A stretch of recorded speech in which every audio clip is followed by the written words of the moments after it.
October 7th meeting of the Riverfront Advisory Committee. First matter of business was to approve the meetings from August 19th. I have no comments. I don't know if anyone else does. Yeah. I'll make a motion to approve the minutes as written. Second. All in favor? Aye. Aye. Thanks, Joe, as always. Was anyone able to attend the master plan subcommittee event on September 14th? You mean the visioning thing? Yeah. Yeah, yes. Yeah. We were there. And Joe Yeah. was there. Yeah. I'd love to just hear a little bit about it. That was the day that I got back very, very late from a cross-country flight, so I did not attend. But like, how'd it go? It wasn't super attended, but I think they could get some information from people. Yeah. And I noticed there were some people who hadn't had an opportunity to be there before, and they seemed to think it was informative too. Yeah. I thought it was really well done. Yes. And you wish more people were Well, there to participate. exactly.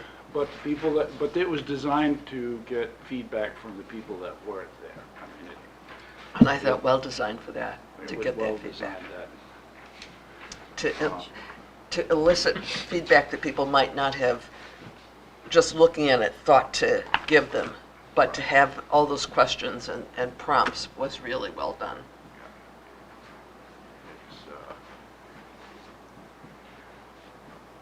The master of the program is here. Your feedback on September 14? Yeah. That's what we were saying. As this Barbara Denner, planning director. As you all kind of stated, it was really grateful with SRPC's help, kind of helping us figure out where to go with the different chapters. We're competing with a nice day inside that Saturday. We would want more turnout, but I'm not sure how much more we could have done without doing a direct mailer.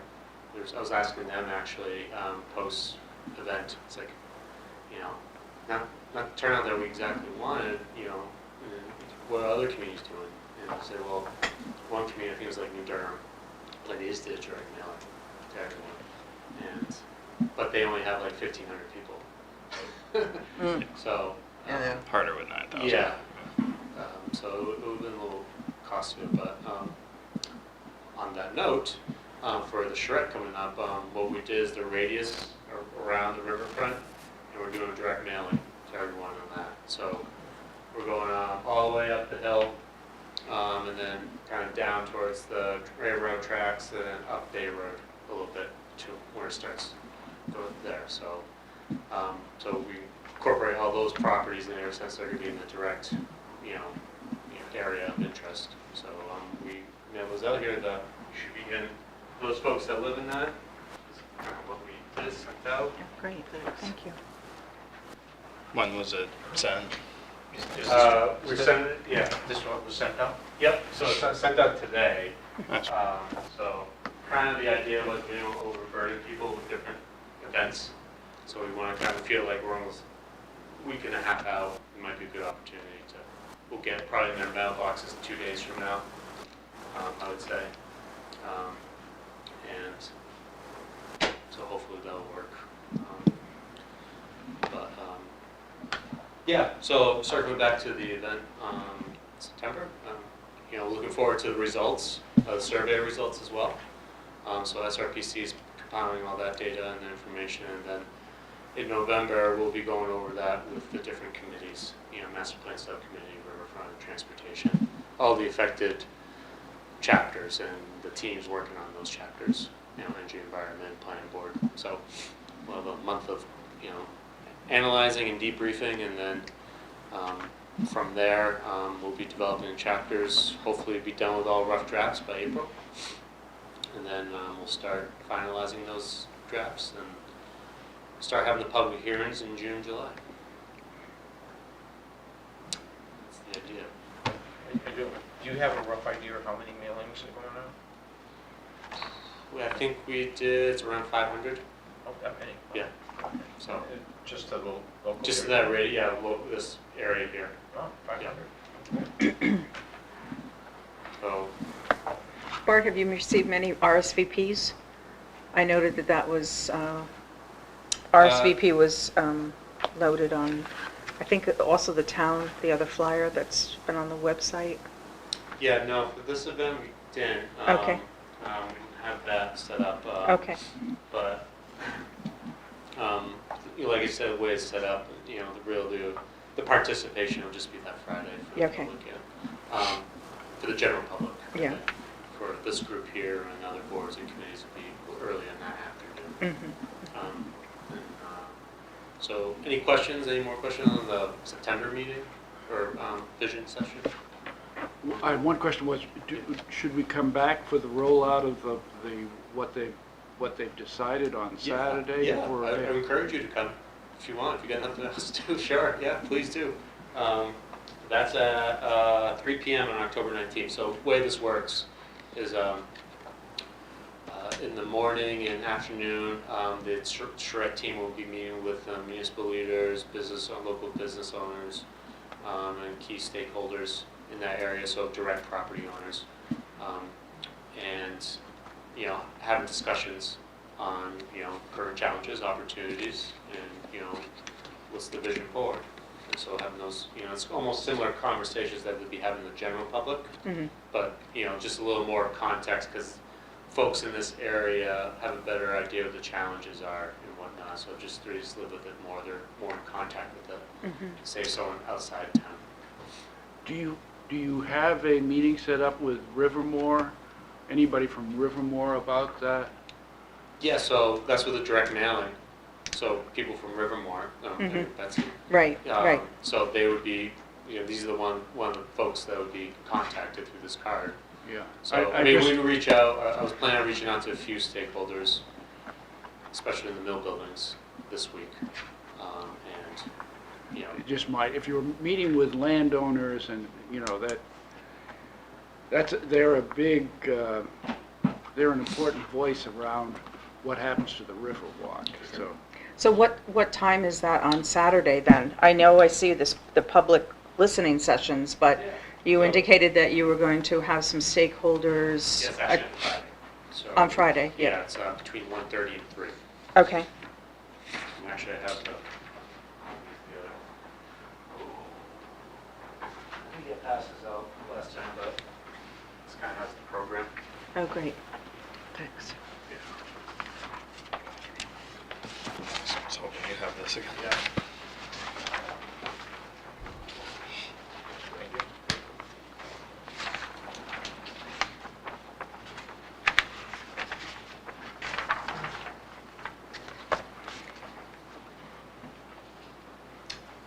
Okay. So you can And- go to page 2, sorry. Just getting back to that Friday, and you wanted some people from the Riverfront Committee, if all of us are able to attend the 10:30? So what I was thinking, if one of you could do 10:30, 10:45, Mm-hmm, so walk around. So what I was planning was me and Lindsay, just a few other people, mm-hmm, would give the tour mm-hmm. and kind of set the table for them, if you will.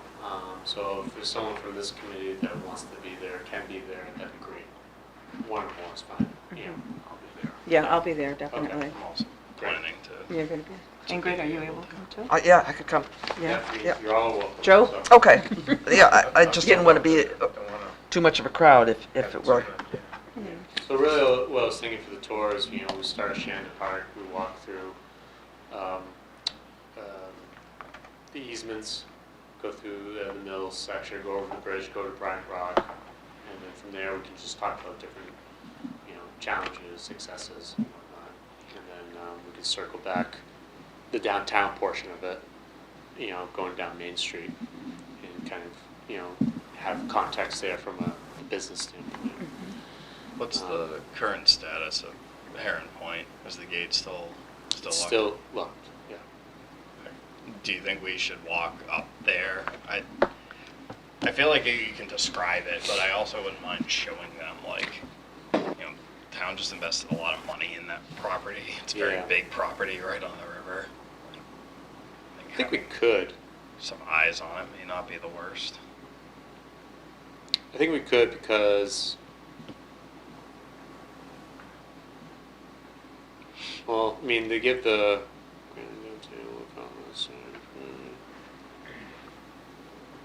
Yeah, because it's between 10:45 and 12:30 is where I think lunch starts. So I think that'd be plenty of time to walk to Heron Point. So yeah, I think that's a great idea. Give Yeah. them a sense of how far one must travel. Well, yeah, especially with the gate kind of locked right now too. Like, Yeah. kind of Well, and pushing it's certainly people the further challenge away. that we have going through the park there as well. Yep. And the gate and the parking issues are a problem, Yep. because it's, subject to so many issues. Yes.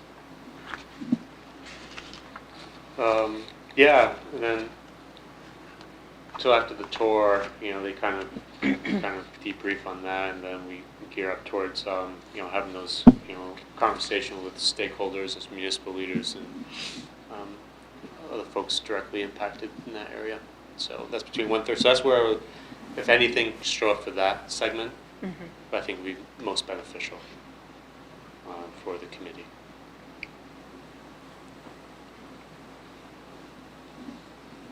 And then from there, we did 2 public sessions that evening. So again, if you come during the 12:30, the 1:30 to 3, you're wearing your Riverfront advisory cap. But if you come during the public sessions, you're coming as your general public cap. Okay. So that's where you separate the roles. Yep. Okay. Yeah.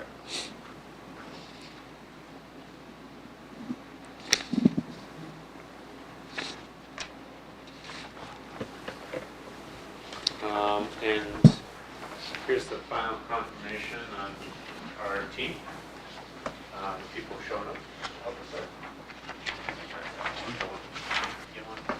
I have it, one, yeah, I have the final one. Thanks. Oh, great. That's a good crew, 20 people?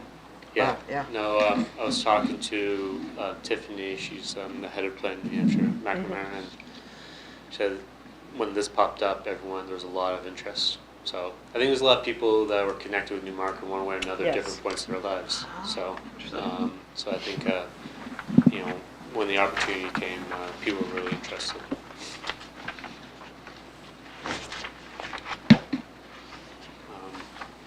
But yeah, and then so really Saturday is just the period where the team gets together and just really puts together recommendations, digest what they heard through the public or the input sessions, and then later on that late afternoon, present their findings, and then through a presentation, and then about a month later, a little longer, they'll send us a report.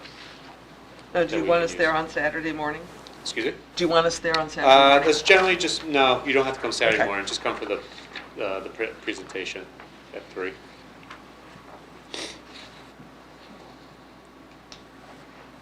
Yeah, thanks for the reminder on schedule. I know we went through this like 6 weeks ago and Yeah. right out again. Okay. I'll just mention my little part in trying to increase attendances. When I had that program where they said, try to connect with the school, and it's been a long process getting it, but I do have a conference call with the net zero group there, so I plan to mention it then. Great. I don't know that it's there's a lot of things to try to cover in 20 minutes, and I want to hear from them, Yeah. so it's going to be very high level, but I do want them to get a picture of, if you're interested in either the science or the government and planning aspects of it, if that's something that interests you, which seems it would be in a net zero group, this is the place to see how it actually works. And also, we're very interested and encourage them to come, their parents to come. The more voices we can get, the more value we get out of it. Mhm. So that's basically the message. Yeah.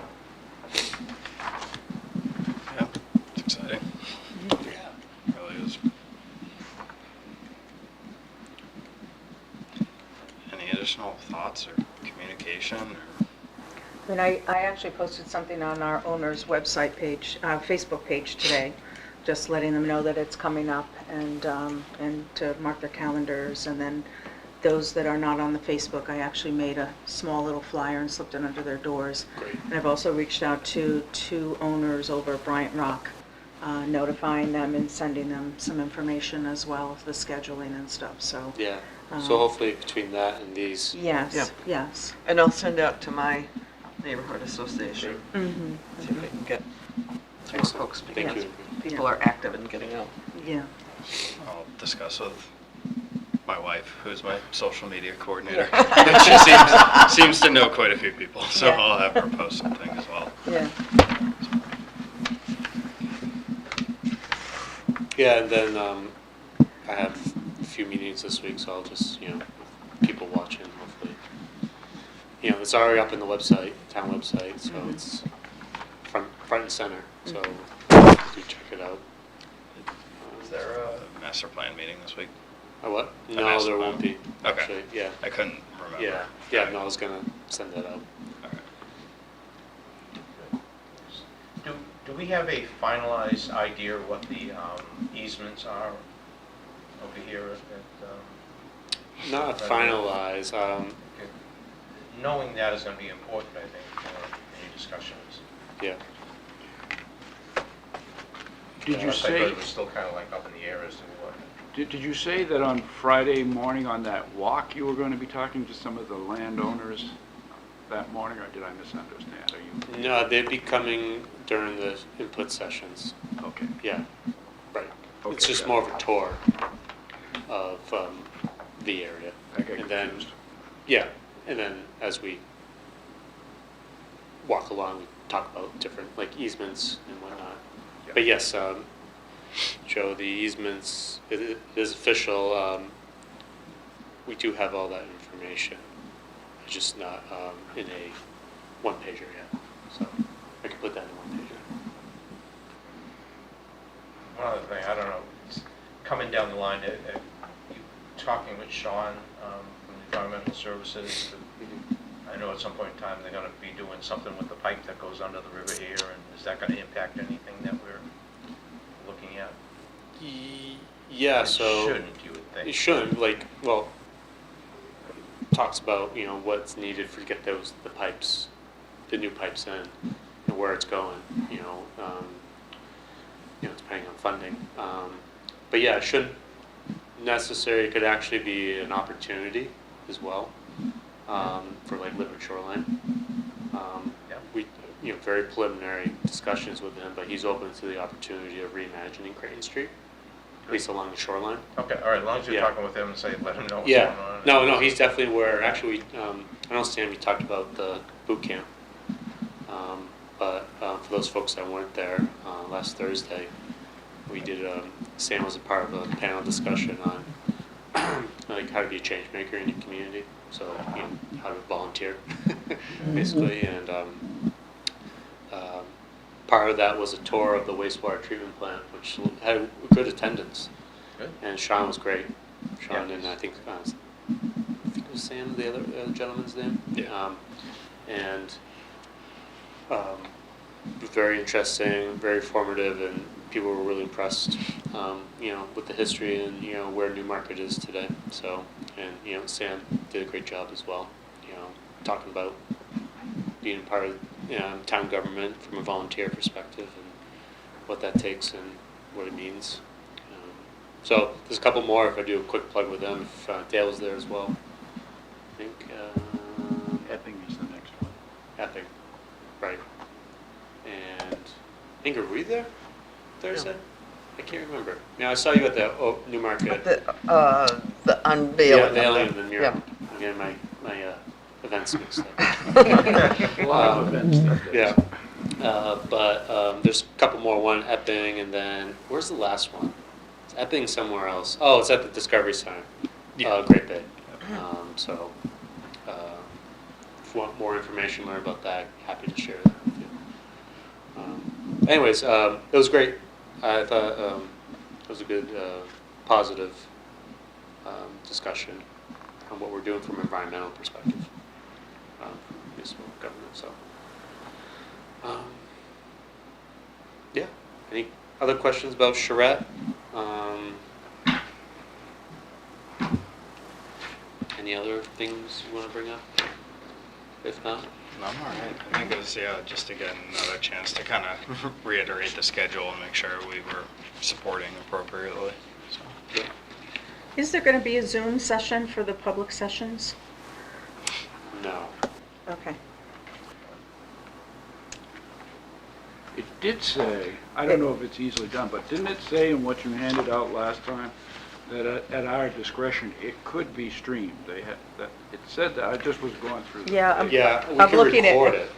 Okay. Yeah, I think we should record it. I mean, I have to talk to Tim, so yes, we can because conservation meets down there. But I think the presentation would probably be best streamed, not necessarily the public engagement, because it's kind of be like world, and round be table. long and redundant, so I think you're right. Well, I think it'd just be too loud. Yeah. You wouldn't really get They anything got a out bunch of of it small looking at it. groups talking. Yeah. Like just. So I think the presentation definitely could be recorded, and we can arrange that. Sounds good. Yeah. Yeah, no, that seems like a good idea to have the Saturday at 3 bit recorded. I mean, if we're finding that a lot of people could attend, want to attend, or can't in person, then I think we can set that up. So the way I imagine that'd be, it's just a facilitator's at a computer and just does the Zoom. Does it via Zoom, somewhere, so. So Betsy, I guess if you're finding that people are gonna be away, maybe they're not here right now Yeah, at Rivermore, Yeah. then maybe that's something we can definitely do. okay, all right. I'll see if I can get some feedback Yeah, from people because we have a lot of owners that are diverse. They split their time yeah, between a couple of That's locations. what I figured, so, yeah. Yeah. And also, we have, a lot of people who have it as investment, so they have tenants. Yep. So there might be some interest from them as well to Zoom, yeah, so. great. I can see what the feedback will be and then connect with you, or if you want to just put a recording. What would be great is these are going to the property owners. So if Okay. you know of any tenants, Okay, it'd be great to have their feedback too. Yeah, yeah. So if you want to reach out to those folks. yeah. So our Facebook page is for all Okay, residents. great. So, and a lot of the tenants are participant. Great. So, Is it good to invite written comments to come in if people can't be there and want to make a written comment? Yeah, Is that- I don't see why not, yeah. That's totally and acceptable. a lot of times too, I think when you do the Zoom, you have that opportunity to send a chat Yeah, comment, during the Zoom, so. so I think we'll do, let's try and figure out how to send that out. I think we can do it logistically, I just want to do it in a safe way. Mhm. So, but yes, so just let me know, Betsy, Mhm. if there's a lot of interest for those Okay. people to attend online, Okay, and we can set that up. okay. And just, what did you want, you have key community and business leaders from the 1:30 to 3. Did you want stakeholders to attend that as well, or really limit it to just the public sessions later that day? I think if you could send a representative. Okay. Someone that really knows all the issues that Okay. Rivermore is facing, Okay, then that'd be more useful. And then Okay. encourage the others to come. later on? Later on. Okay. Yeah. Yeah, do you have something, Joe? Will you have like a big map of the riverfront area so Oh, yeah. people can kind of like point and say, okay, over here, I Oh, mean yeah. this? We have multiple maps. Okay. So that's how we just each section. So really high resolution maps.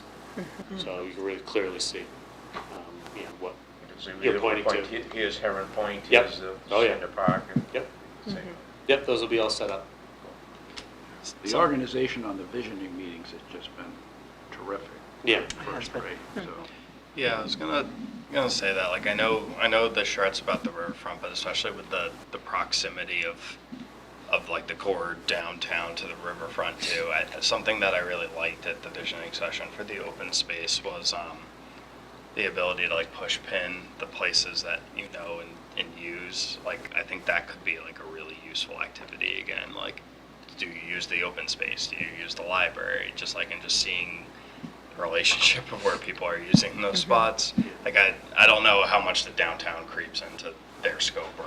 It does. So I really, because if you think about it too, it's like the economic portion of downtown is Main Street, and that's connected to the riverfront. It's going to draw more people in that would experience the riverfront. So I kind of like incorporated that into the scope of work. Okay. You know, so you know, it's not just direct abutters to the river, but it does creep out a little bit to the downtown. Yeah, just that general like wayfinding or what you promote or things like that. Just the connectivity part of it, I think would be interesting. I like that activity at the visioning session because it was interesting to see. Okay, well, where in town do people actually go? And so kind of the same down here. Where in town do people actually go? And the really cool kind of tool, if you will, that we have now, we're gonna have a lot of drafters, so landscape architects and stuff, so they can really on the fly create some visuals or, you know, some concepts on maps. You know, that'll really help us out, you know, at least facilitate conversation or help hammer out ideas a little better, or at least you can see it on paper. So I think that's gonna be beneficial. And, you know, we'll have economic development expert from Manchester. I think there as well, so I think that's positive. So what I really like about this team is just a diverse skill sets that they're bringing to this charrette. So I think we have a good team assembled.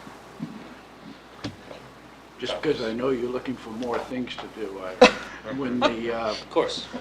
for the upcoming talks meeting there, you know, they were, you know, it's on how to get public participation in, you know, in design, you know, community decisions or something like that. They asked for suggestions, and I mentioned to Abigail what a great job you're doing, and I really mean that. Yeah. You know, I don't know if you've been asked to speak on that. They've already had you speak recently, but I do think this is. Totally happy to talk there, so about it, especially afterwards. You know, and then it'd be like, you know, what are the results of those efforts, and you know, it'd be a better discussion. I think just talking ideas, you know, Yeah. with folks there. So But, you know, sometimes you can do everything right and still the level of public participation, like you say, it's a Yeah. beautiful day, it's tough and stuff Yeah. like that. But still would recognize you for the level of preparation and engagement of Stratford Regional Planning Commission, you know, a tremendous amount of work's gone into getting us to this point over the last year, so I really. yeah, no, I'm really looking forward to the outcomes of this and the process itself. And, yeah, like you said, you know, it's been a long time coming, and it'll feel really good once we get there. So we'll move forward. I'll mention this to another couple of people, just as a sort of, for those that I didn't say it to, for the Riverfront team in general, we had talked about trying to, you know, if you happen to be in the area, to stop in at what some of the other towns were doing their Riverfront. And so I was going around Dover, and you can't actually walk to the site. It's totally blocked off there if you haven't been there, and it's a huge project. But one thing that they had a public information sign that jumped out at me because it talked about the whole process, and they started with a design charrette, and that charrette was in 2005. So I know that's a big one, but it, you know, It puts it into perspective a little bit. yeah, I mean, it takes a long How many time. years is it taking to take down that mountain? You know, it's probably at least 5-6 years of just, you know, crushing gravel or granite. But yeah, you know, like you said, Dale, long time. But you figure out what the choices are, you find out a way, and to get funding, to get people to participate, try to figure out the obstacles, the things that are the baseline things that have to be fixed before you get to the more interesting parts. You know, we hired new people. There is so much work that's gone into this already. It's just not a lot of it you can see. But I don't think any of it was unimportant, and this is certainly an important project. And there's like a final report too that gets generated. I know they get the slides, but they have like a summary report too. Yeah, and that's what I figured we could use when we're building the Riverfront chapter, this being the team, really, use that report and then, build it from there, the chapter from there. So, yeah, I think they say, do we have it here?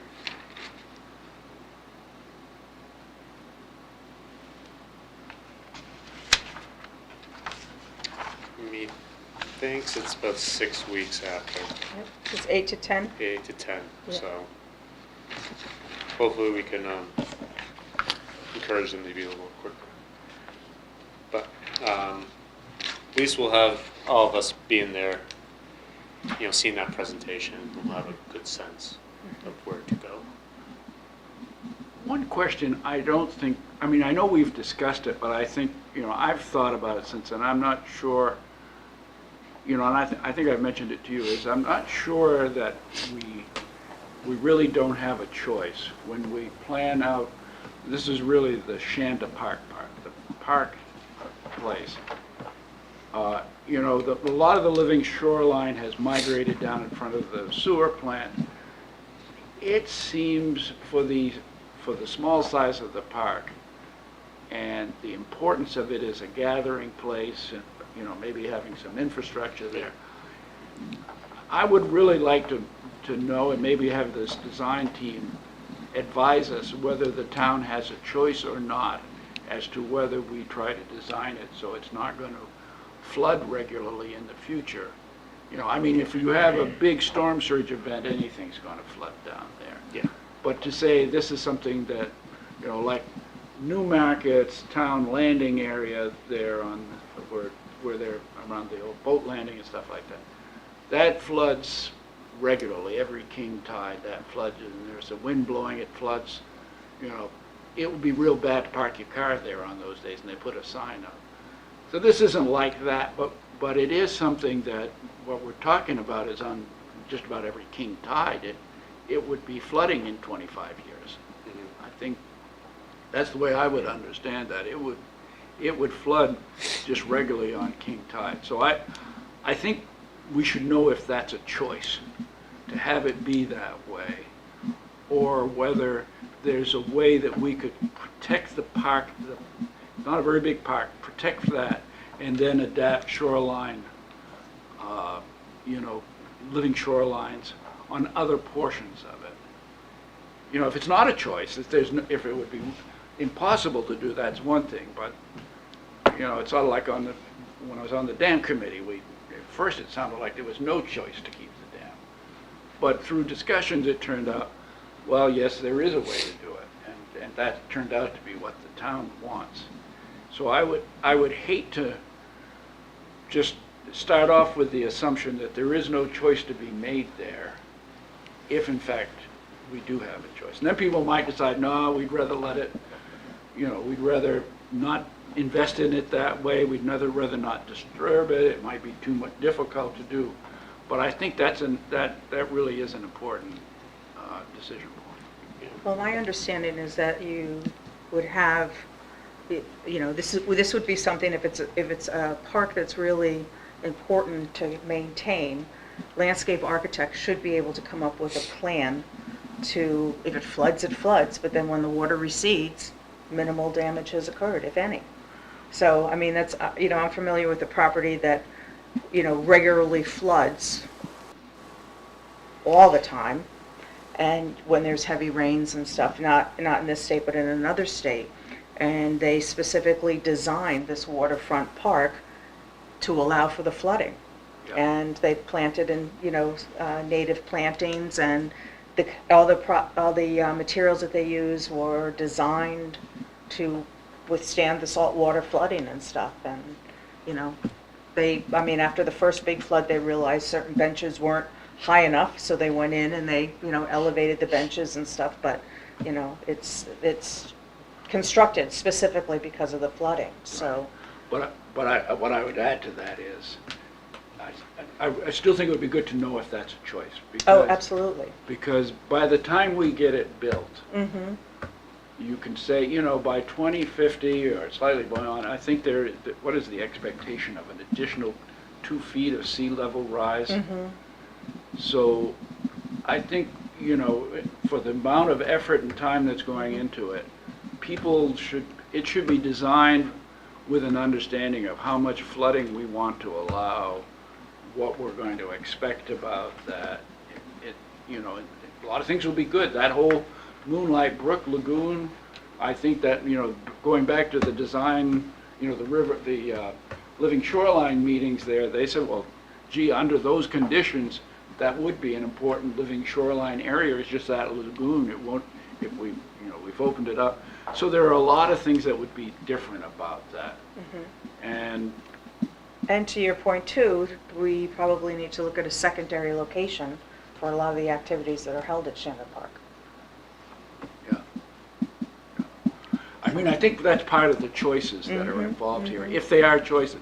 If it's just, it's not feasible or undesirable to make it higher, that's one thing. But I think, you know, people might be wondering, who were those people that didn't design it?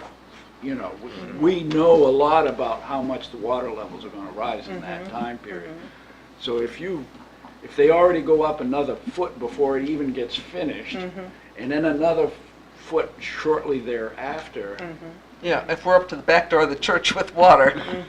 you know, I mean, I just think that's important to design that area, understanding what we're, how we're accommodating sea level rise, and, you know, what the best solutions is, where you put the living shorelines, where you protect it through those kind of efforts, and where you try to protect it so that it, you know, if you protect it enough, then you can allow for certain infrastructure if people want it to use it for some of the gatherings that we have there, and that might be appropriate.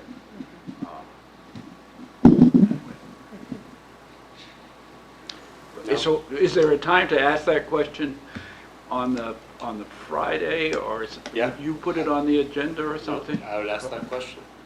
Yeah. I think that's a great question to ask, and they will consider when they're drafting recommendations. Look at sea level projection rise, and how can we adapt? Can we adapt?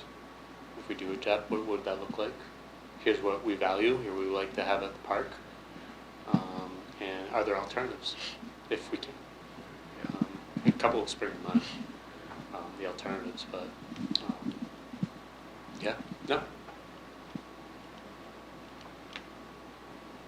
Yeah. And we can mention that too, along the tour, you know, this is what we're thinking. You know, right now, this is the conversations we're having about this area, Yeah. and they'll take that in. It gets into, you know, current uses and future uses and all of that, but, yeah. Yeah, and I think it helps when you're on the tour, when people are in the real space and they go, oh, yeah, that's what it means here. Not kind of, oh, I remember that. It'd be good to know too what the tide is actually going to be at that time as well.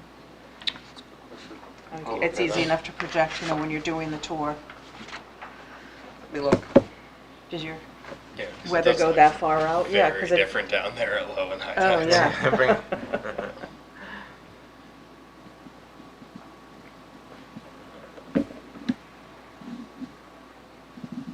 I don't know if mine goes out Probably that. looked that up right now, Dale. I am looking at it. Yeah, I don't know if mine goes out that far.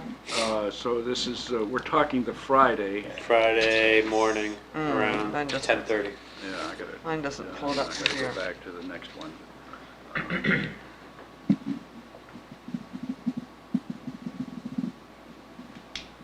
Closest I can get is Cochico River, let's see. That's Squamscott. Okay, I'll be there in just a second. Okay, on the Friday the 18th, it will be, 10:30. it's, no, what I usually go by is Squamscott River Bridge. That's the one that goes by, you know, it's a little bit Yeah. off from that. So it's going to be low tide at 8:30. It's going to be a fairly big low tide. You know, it's a minus .7 low tide, which is not the biggest, but you know, you can have minus 1.2, but it will be I think at 9 o'clock it'll look low. You know, around there, and then high tide's not till 2 o'clock.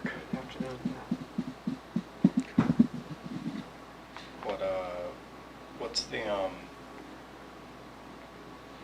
is it same general time frame the following day? On Saturday, About 20 yeah, minutes or so. again,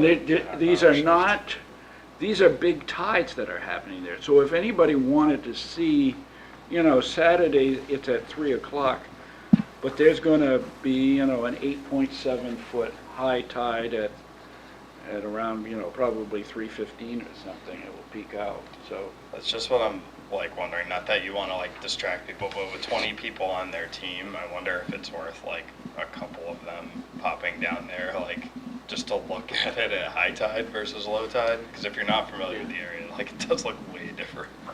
Yeah, I think that's not a bad idea, like maybe that Friday, a couple people Yeah. duck out, take some photos, and then people can see it. And then they can talk about And it they on talk about it, well, Saturday. you know, you saw this, but this is what we're, you know, here's the dramatic yeah, difference. I don't think these are king tides, but they're reasonably close, big isn't it? tides. They're for the month they're the biggest tides, but there are certainly bigger tides. If you had a quarter, there'd be bigger tides. But these are the biggest tides of the month. Yeah, I wonder if that's not worth a recommendation to a couple people to just pop out Friday afternoon to go Yeah. look at it. I'll mention that tomorrow during we have a meeting tomorrow with the team, so, team leaders, so I'll say that, so they can plan for it. Especially like as you talk about stuff about like park resiliency, like at low tide, you'd probably be like, I don't get it. But then you look at high tide, it's like, oh yeah, that makes more sense. Yeah, because you can see the high tide marks on the rocks and stuff like that anyways, and you understand the impact of those high tides. But that was not long after we had the riverfront. I thought, you know, even at the river, when we had the living shoreline meeting, even at that meeting, they said, wow, the way you use this, it's hard because a lot of times what you do with a living shoreline is you adapt to the water coming in further, but you can't give up that. So when I thought about the meeting afterwards, if you could shift it to, you know, you allow armoring if you have buildings and stuff like this, but this is a small park, and if we can adjust how we, you know, maybe some of it would lose some parking if we could, but I don't know that people care about the. I think boat people lane. would, so we definitely had that community conversation. I agree, if it was up to me, I would kind of take a look, how can we reimagine that whole park area? You know, is there a way to better design it, redesign it, reconfigure, to, you know, try to at least meet a lot of our goals. Right. And maybe we have to give up some things but it'll be a net positive. Right. There's a lot of uses of that little plot of land, and I don't think any of them are that somebody's not going to find really important in the town. And so I definitely think that's one of them, and really be handy to have some input around that as you go into the process of reimagining. Is it increased culvert size? Is it going to be a box culvert? How wide? All of that could be influenced, you know, will influence how much room you have to do the things in Shanda Park that you want to do, and are an important part of that.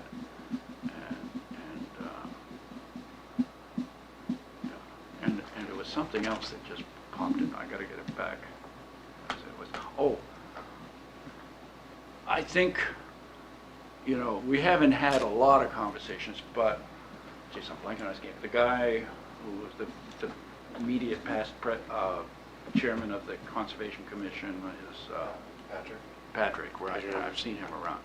And he came at me, not came at me in a bad way, but mentioned it again, how frustrating it is that there's still, you know, are we going to accommodate years into the future having a weir there?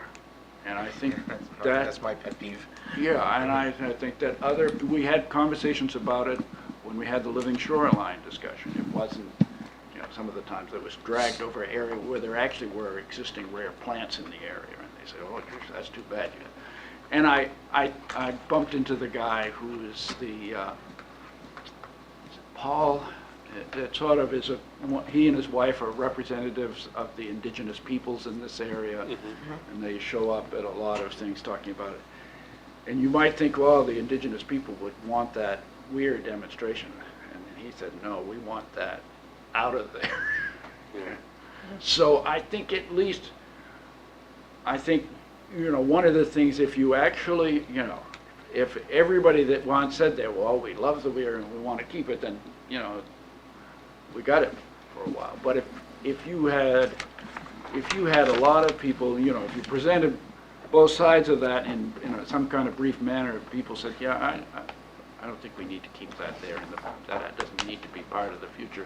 It could be memorialized through an education panel or something. It was certainly my intent to bring that up at the sessions there. Yeah, because I think that's, if we had the majority of the people that said, you know, I'm fine with it being gone, then that would be one way of kind of some segment of the public that's not already there because they love the weir, but just general public. It would be an interesting viewpoint to have. No, I think it's a good item to discuss. It's a perfect opportunity to discuss. Yeah, and I'm hoping there'll be a recommendation at the end that says, A recommendation. not trying to steer it this way. Right. It adds fuel to the fire. Right, it just adds more, you know, not context, but like, it just adds more value to the conversation. Okay. Anyone else have any questions? I mean, to belabor the point, I think it was useful to just kind of meet again, get ready, and go over schedule, make sure we're all on the same page. It looks like we can all be there on Friday, which is excellent. Be there Saturday too, hear what they have to say. Great. Cool, thank you, Bart. Yeah, Thank you. you're Thank welcome. you. Yeah, Yeah. you definitely put in a lot of work, so appreciate that. Looking forward to it. Does anyone have anything else they want to discuss? We have a master plan update, that's on the agenda. I don't, only because I wasn't at September's meeting. Yeah, I got an update. So, So we, the committee didn't meet last month, and they're not going to meet this month. Kind of like in a transition period. okay, so I didn't. Yeah, he didn't miss anything. So really, what we're going to be emailing the different committee members, and in the next couple months, folks from SRPC, myself, and different staff members will be reaching out and with the teams, and we'll just start chapter development. So that goes for all of them, so Riverfront, et cetera, et cetera, et cetera. So the next few months, we'll, you know, after our, you know, big charrettes, really our last community engagement right now, our forum, before we, you know, now it's just writing it down. So I guess the next opportunity will be kind of maybe late spring for the public to engage, once, you know, drafts of chapters have been written. So like I said, we'll probably start, I would say probably December for this committee. But hopefully by that time, we'll have the recommendations close, you know, hopefully. And then we just start those conversations. So. While you're still here, there's something I was going to bring up at the end here. May 10th of next year, the Conservation Commission is going to be holding this thing called Turtle Fest. Okay, and it's basically things related to the environment, and they're looking to say, does Riverfront Advisory Committee want to do anything at that, have a booth or something like that, and perhaps that may be also a good time to you know, show the results of the charrette, and what may, hopefully we have some plans by then of what we're going to do. Yeah, I think we definitely showcased the chapter, the Riverfront chapter, the land water conservation chapter as well, for conservation. And then we'll have the implementation guideline as well developed. And that will be really the schedule we'll be working on the next, 10 years or so. Achieving the goals envisioned in that chapter, those chapters. So that might be a good opportunity to kind of, like, if there's some kind of initiative we need to do for the riverfront, kind of highlight those Yeah. what's in the implementation. Plenty of time, it's a good idea. So do we need a November meeting? Would that make sense at this point with all the meeting we're going to do this weekend? I mean, it might be good to digest it, or it might make sense to wait till December. Let's pause because we have, so SRPC actually, they subcontract to another person, Liz Durfee. I'm not sure, you know Liz, I think a few people, so she'll be working with us on this chapter. So let me work, she's gonna be at the charrette as well. Yeah, So maybe we meet in November, okay. because then maybe we'll have the schedule, more refined schedule on what we're gonna try to achieve each month. And surprise, surprise, we come up on a holiday again, so we got to decide Yeah. the week before. We should decide that now. I'd advocate maybe for the following week, just put a little more space. Most November people think 18th, otherwise. we're talking. That works for me. I'll be gone 21st, so Yeah, because I know we're running pretty close. Thanksgiving. up to Thanksgiving would be the Thanksgiving, following. the Yeah. major Following, holiday. Yeah. So, yeah, I don't think it makes a major difference with the 18th. Probably be fine. Yeah, agreed. and that'd be nice time to debrief too, what we all experienced. Mm-hmm. Even if we may not have 18th. 18th? The recommendations in hand.